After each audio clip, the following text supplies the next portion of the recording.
Good morning children, welcome back to your maths class with Poonam Bagga. We are studying chapter 2 whole numbers. We are now familiar with natural numbers, whole numbers and we have completed exercise 2.1 also. Today we will be discussing about the properties of whole numbers. Let us first get introduced by the names of these properties. We will be discussing about closure property, commutative property, associative property, distributive property, additive identity and multiplicative identity. These properties help us to understand the numbers much better, and also these properties help us to do the calculations very fast and in an easy manner. You must have seen the shopkeepers, the grocery vendors, even the vegetable vendors. They do the calculations very fast even without using a paper or a pen. How do they do so? They use all these properties. And today we will be learning about these properties. Also, we will be taking up these properties in reference to the four major commonly used mathematical operations, which are addition, subtraction, multiplication and division. So, we begin with the closure property. First, we will take up addition. We have these numbers. We are seeing here that 6 and 4, they both are whole numbers. We are studying about whole numbers. Let us add them. It will be 10, which is again a whole number.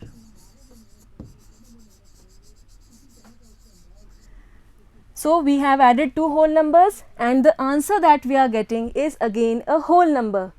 Now, let us add these two numbers, 30 plus 15. It will be 45, which is again a whole number.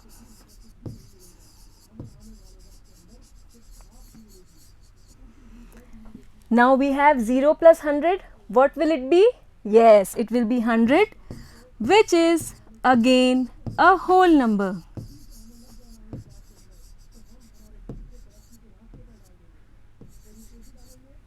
Then we have 1008 plus 1500.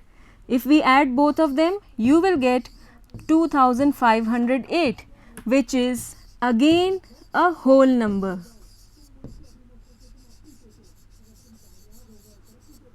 What do we find? That when we are adding two whole numbers, the answer that we are getting is again a whole number.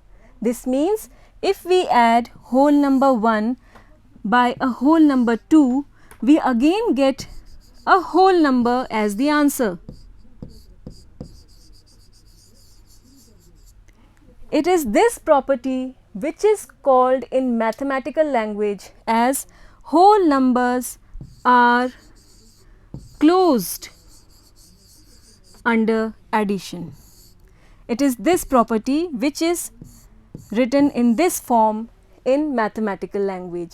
So, what we conclude here is when we add two whole numbers, the answer that we get is again a whole number.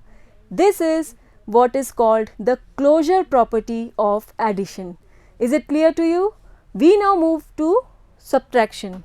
Again we have some numbers, the whole numbers again. Let us see what we get. 11 minus 5 is 6. Yes, it is a whole number.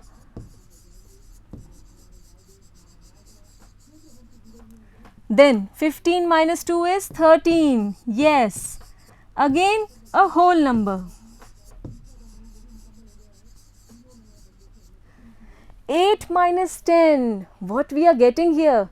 Here a bigger number is being subtracted from a smaller number. Is this possible? Till now you don't have any knowledge about it. But it is possible, but we will get a negative number here. It will be minus 2. You see 10 minus 8 is 2. But since we are subtracting a greater number from a smaller number, so we will get a negative answer. It will be minus 2. It is called an integer. This you will be learning in your future classes. Till now it is okay if you understand that if we subtract a bigger number from a smaller number, then the answer will be negative. 10 minus 8 is 2. And put a minus sign in front of it, it will be minus 2. So, is it a whole number? Not a whole number. This is a short notation for number.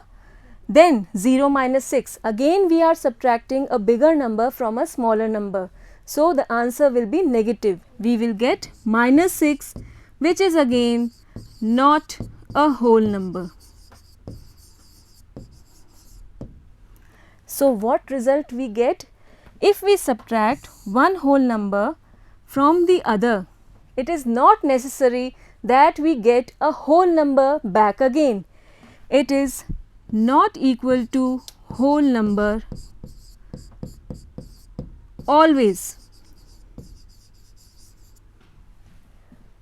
There are cases when we get a whole number after subtraction, but there are cases where we don't get a whole number after subtraction. So, we say that whole numbers are not closed under subtraction. Is it clear to you? What we get here is, if we subtract two whole numbers, then the answer that we get is not necessarily a whole number. That is why whole numbers are said to be not closed, or we say that the closure property is not followed in case of subtraction. Is it clear to you? Now, we take the mathematical operation multiplication. Here we have some numbers, again the whole numbers. 5 multiplied by 6 is 30. Is it a whole number? Yes, it is a whole number. Then 9 twos is 18. Is it a whole number? Yes, again a whole number.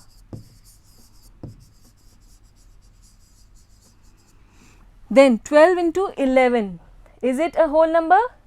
These two are whole numbers, and if we multiply them, you will get 132, which is again a whole number. And if we multiply a number by 0, what do we get? We get 0 back again, and it is a whole number. So, yes, we write it to be a whole number. So, what do we see here? If we multiply two whole numbers, then the answer that we are getting is again a whole number. You can see in every case two whole numbers when multiplied give the result again a whole number. When we multiply one whole number by the second whole number, the answer that we get is again a whole number. This property is called the closure property under multiplication, or in mathematical language we say that whole numbers are closed under multiplication. Is it clear? Just remember, when we multiply two whole numbers, the answer that we get is again a whole number, and this is called the closure property for multiplication in case of whole numbers. Now, we take up division. We have 8 divided by 4, yes, it is equal to 2. Here 8 and 4 are whole numbers, and 2 is again a whole number.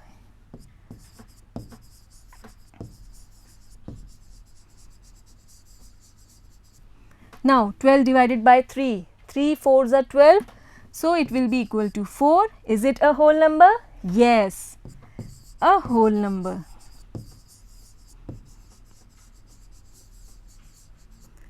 Seven divided by 9, is this completely divisible? No, you will get the answer 7 upon 9. Now, this is not a whole number, it is a fraction. You must have learnt about fractions in your previous classes. So, it is not a whole number.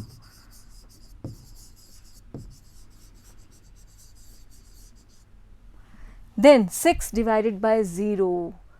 It is in fact not defined. Let me write it here, and we will discuss it in our next slide more deeply. So, what we are getting is, here we have two examples where we are dividing whole numbers, and again we are getting a whole number as the answer. But there are cases where we divide two whole numbers and we aren't getting a whole number in the answer. Or we can say when we divide one whole number by the other, it is not equal to whole number always. So we can say whole numbers are not closed under division. Is it clear to you? What do we mean by closure property? That if we take two whole numbers and operate them, then the answer that we get is again a whole number, then the closure property is said to be applied.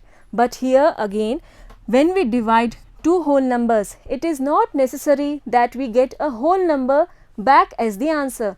So, division is not an operation under which the whole numbers are closed, or we can say the closure property does not hold in case of division. Clear to you? Next we will take up the division of whole numbers. We will discuss it more deeply. You should know that by division we mean repeated subtraction. Let us take this example, 8 divided by 2. We all know that we can divide 8 in this manner, 2 4s are 8 and we get the remainder to be 0. But we can also divide by repeated subtraction. Let us see how. This is 8, let us subtract 2 from it, we get 6. So, this is the first step. Then again we will subtract 2 from it, we will get 4. This is the second subtraction we have done. Again subtract 2, you will get 2. This is the third subtraction that we have done. Again subtract 2, we will get 0 as the remainder. This is the fourth subtraction we have done. So, we have got 0 as the remainder in 4 steps. So, we can say that 8 divided by 2 is equal to 4. Once again may I tell you, subtract 2 from 8, you will get 6, again subtract 2, you get 4, again subtract 2, you get 2, again subtract 2, you will get 0. We keep on subtracting till we get the remainder to be 0, and the number of times we subtract, it is the answer of the division. Now, let us extend this same discussion to solve 6 divided by 0. We have 6 and we will subtract 0 from it. Okay? We get 6 again subtract 0, again we get 6, subtract 0, again we get 6. So, what are you seeing here? We are getting the same number back and back again. So, we are unable to divide, or we say that division of a whole number by 0 is not defined. It is undefined. Therefore, we just did it in our previous segment. 6 divided by 0 is not defined. I hope this is clear to you by this discussion, that by subtracting 0 repeatedly, we are not getting the remainder to be 0. In fact, we cannot divide it by 0, we are not getting the remainder as 0. So, we say that division of a whole number by 0 is not defined, or we can say it is undefined. Clear to you? Now, we sum up the closure property in this way. Whole numbers are closed under which two operations? We just studied, under addition and multiplication.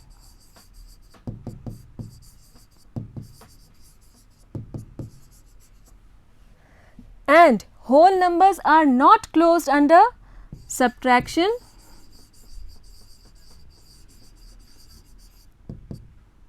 and division.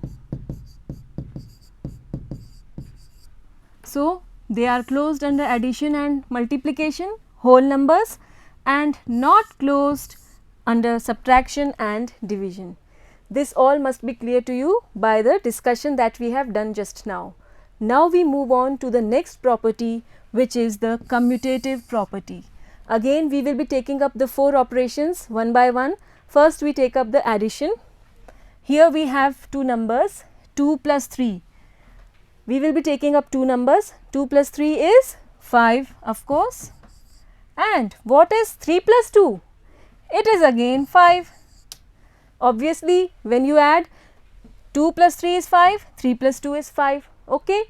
Now, what do we see here?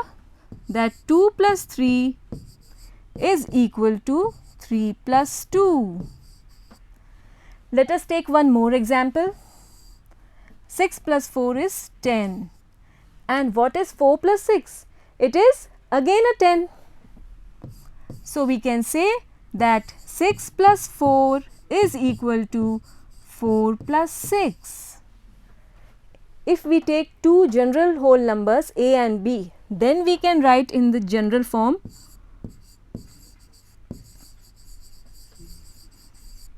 If we take a and b and add them, then a plus b is equal to b plus a. Or in other words, we can add two whole numbers in any order. If we want to add 2 first, then we take 3, then also we get 5.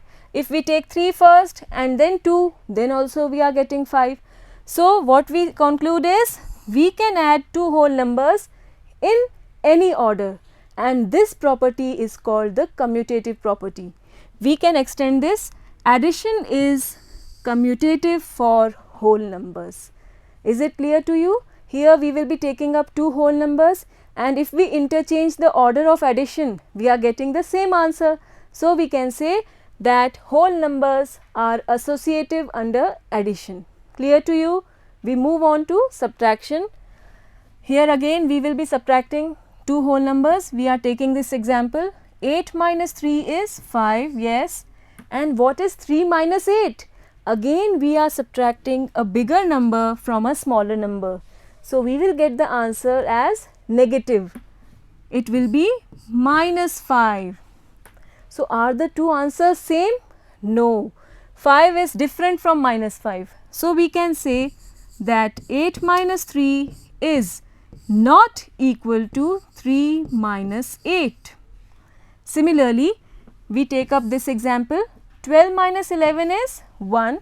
Yes, it is a whole number. But what is 11 minus 12? Again we are subtracting a bigger number from a smaller number. So, we will get the answer as minus 1, and these two are different numbers. So, we can say that 12 minus 11 is not equal to 11 minus 12. Or if we write by taking two general whole numbers a and b, what we get? A minus b is not equal to b minus a. Or we can say that we cannot subtract two whole numbers in any order. This means that the order does matter here. If we interchange the numbers, then we are getting two different answers. So, here we cannot say that the order does not matter. If we interchange the numbers, then the answer that we are getting on subtraction is different in both the cases. So, we can say subtraction is not commutative for whole numbers, or whole numbers are not commutative under subtraction. In any way you can say it. Clear to you? So, this is the main focus line.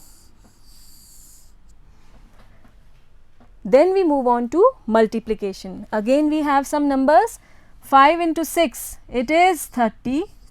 If we multiply 6 into 5, again we get 30. So, here what we see, 5 into 6 is equal to 6 into 5. We can easily interchange the numbers in case of multiplication. We take one more example. 18 into 10 is 180, and 10 into 18 is again 180. So, we can say 18 into 10 is equal to 10 into 18. So, again if we consider two whole numbers a and b, we can say a into b is equal to b into a. We can easily interchange the numbers, then also the answer will remain the same, or in other words, we can multiply two whole numbers in any order. Is it clear to you?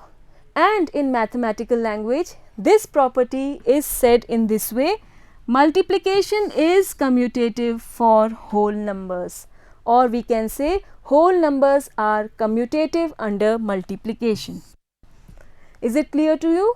Or we can say commutative property holds for whole numbers in case of multiplication. In any language you can say, but the result is this one. We can easily interchange the numbers and then also the answer will be the same. We now take up division.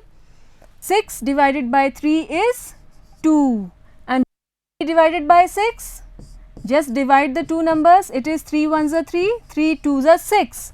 Are the two answers same? No, we can say here 6 divided by 3 is not equal to 3 divided by 6. Again we take this second example, 0 divided by 100. We know that if we divide 0 by any number, we get as the answer. And what is 100 divided by 0? We just now discussed that it is not different. So again we are getting two different answers by dividing the same numbers and on interchanging them. So we can say 0 divided by 100 is not equal to 100 divided by 0. Or if we consider two whole numbers a and b, then we can say a divided by b is not equal to b divided by a. So here we cannot divide two whole numbers in any order. If we change the order, the answer also gets changed. Or we can say in mathematical language, division is not commutative for whole numbers. Is it clear to you? Now we sum up the commutative property. Whole numbers are commutative under again the same two operations, addition and multiplication.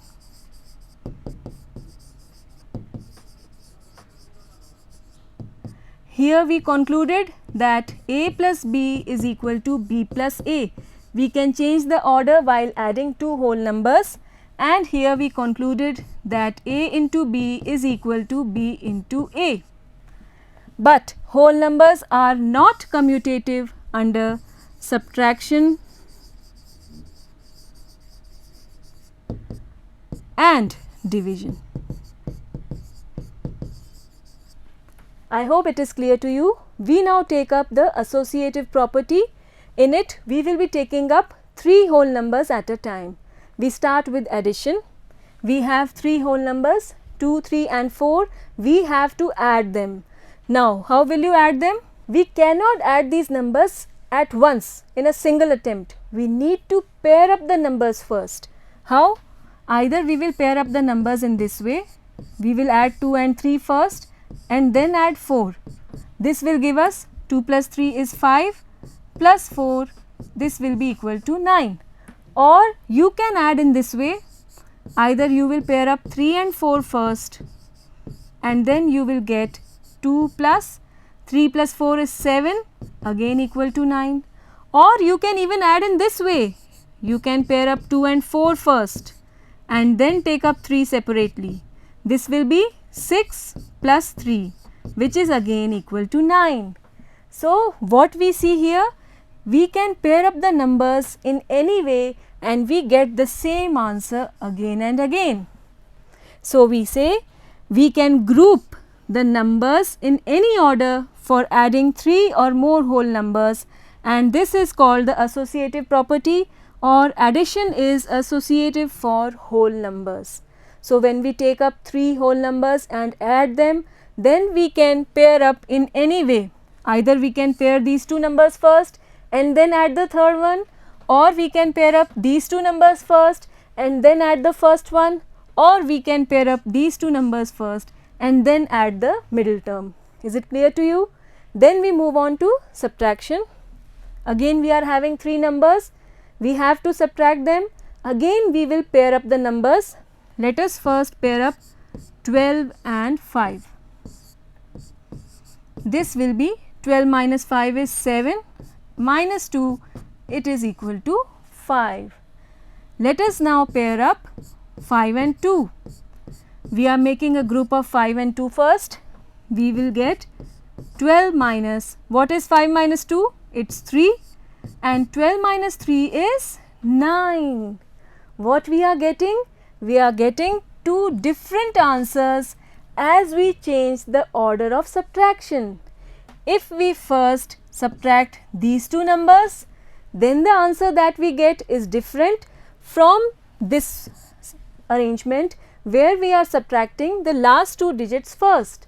So, here we cannot group the numbers in any order while subtracting 3 or more whole numbers, or subtraction is not associative for whole numbers. So, we conclude that A minus B minus C is not equal to A minus B minus C. Here we are having the same numbers A, B and C, but the grouping has been changed, and while subtraction we do not get the same answer on changing the grouping, whereas in case of addition we can conclude that A plus B plus C is equal to A plus B plus C. Here when we changed the grouping or the order in which we took the numbers first and then added the remaining number, we are getting the same answer. So, this is the case of addition, whereas in subtraction this is not equal. Just pay attention to this. We now take up multiplication. We have these three numbers, again we need to multiply. We can multiply, first we can pair up 2 and 3 and then we will multiply 4. Let us see what we get. 2 3s are 6 into 4, 6 4s are 24. Okay. Now we pair up these two numbers, 2 into 3 into 4. This is 2 into 3 4s is 12, 2 12s are 24. Again we are getting the same answer even though we are changing the order of multiplication. So, we are getting it to be equal to 24, or we can say that A into B into C is equal to A into B into C. Here we have paired up these two numbers first and then multiplied C. Here we are multiplying the last two numbers first and then multiplying the first number. In any way we will get the same answer, and so we can group the numbers in any order for multiplying 3 or more whole numbers, and so multiplication is associative for whole numbers. So, in case of associative property we consider 3 numbers and then we check the answer that by applying the mathematical operation which we are discussing and on interchanging the order, are we getting the same answer or not. If we get the same answer, then we say that the associative property holds, and if we get different answers, then we say that the associative property does not hold. We now take up division here. We have 3 numbers once again. We will first group up 16 and 4 and then divide 2. 16 divided by 4, it is 4, and then we will divide by 2. 4 divided by 2 is 2 again. Then we will divide in this manner. We will group up 4 and 2 first, divide 4 and 2 first. This will give us 16 divided by, what is 4 divided by 2? It is 2, and 16 divided by 2 is 8. Here again we are getting different answers on taking up the numbers in different groups. You can see there is no one single answer. So, we can say that A divided by B, if we group them first and then divide by C, it is not equal to A divided by grouping B and C first for division. Or we can say we cannot group the numbers in any order for dividing 3 or more whole numbers, and so division is not associative for whole numbers. Clear to you? We now sum up this associative property. Whole numbers are associative under again the same two operations, addition and multiplication.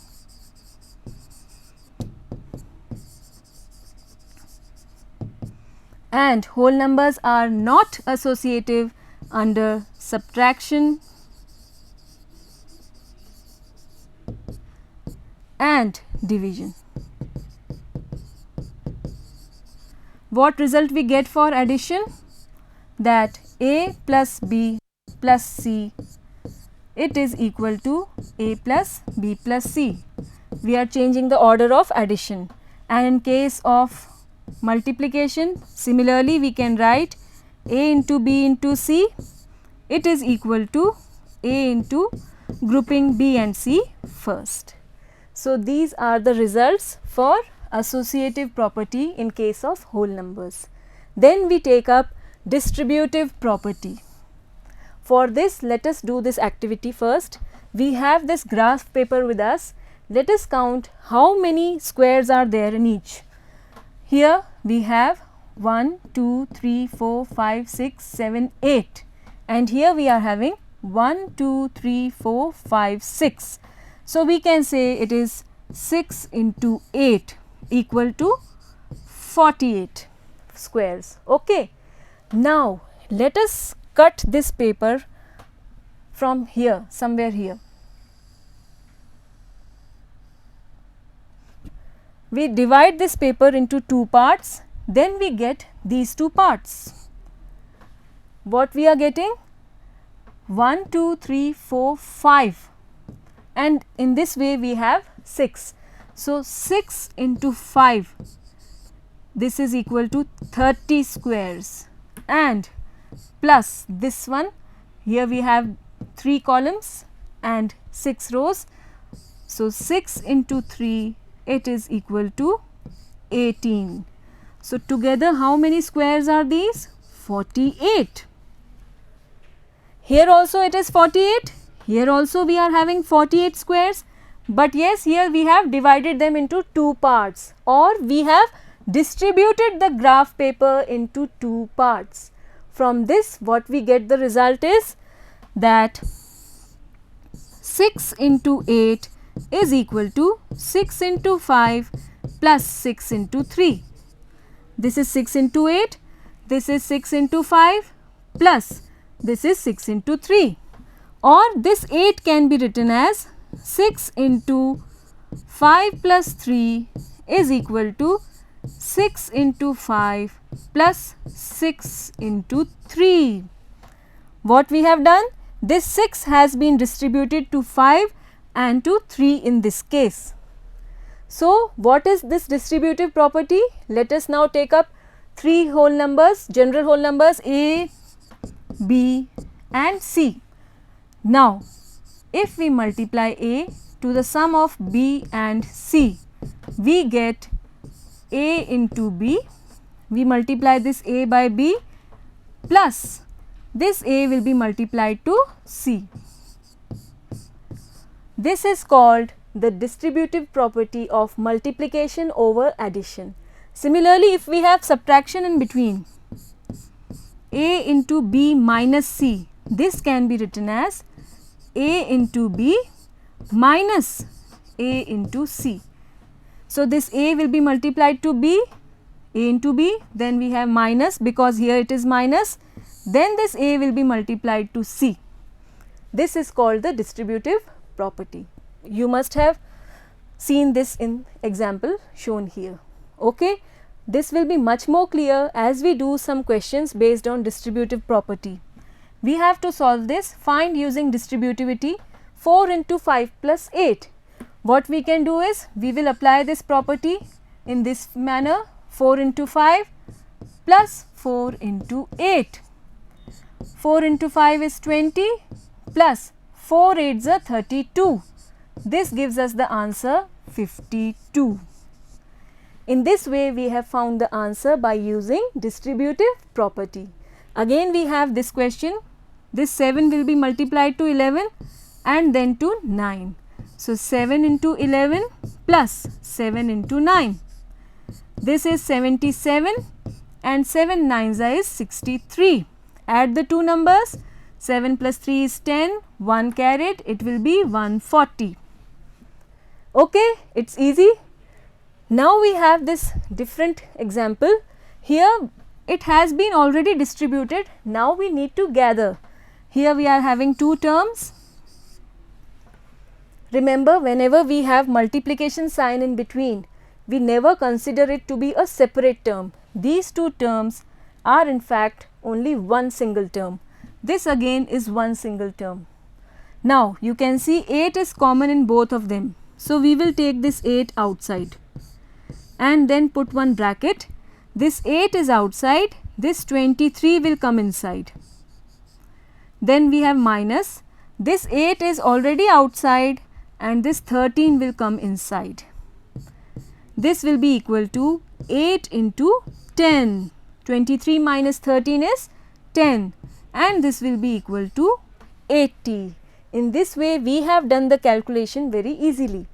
This will be much more clear as we will be taking up some more examples and exercise 2.2 in our next class. Now we come on to additive identity.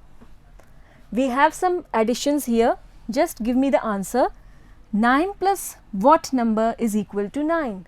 What should be added to 9 so that we get the same number 9 back again? Yes, it should be 0. 9 plus 0 is again 9. Similarly, 35 plus 0 is again 35.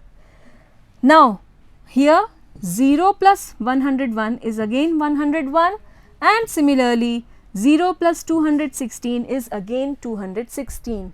So, what do we find here is that if we add 0 to any number, we get the same number back.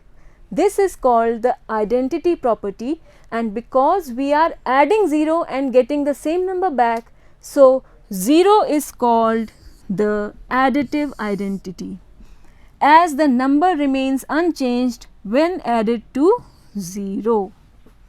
So that is why 0 is called the additive identity, because it is giving the same number back on being added to it. Okay. Then we have multiplicative identity. Now just pay attention and give me the answer. What should be multiplied by 7 so that we get 7 back again? Yes, it should be 1 now. 7 ones are 7. Similarly, 5 ones are 5. Similarly, 1 multiplied by 17 is 17 back again, and 1 multiplied by 100 is 100 again.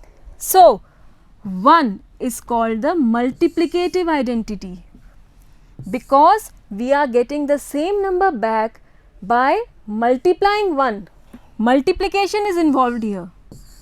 You can see here we are multiplying 1. So, it is called multiplicative identity, as the number remains unchanged when multiplied by 1.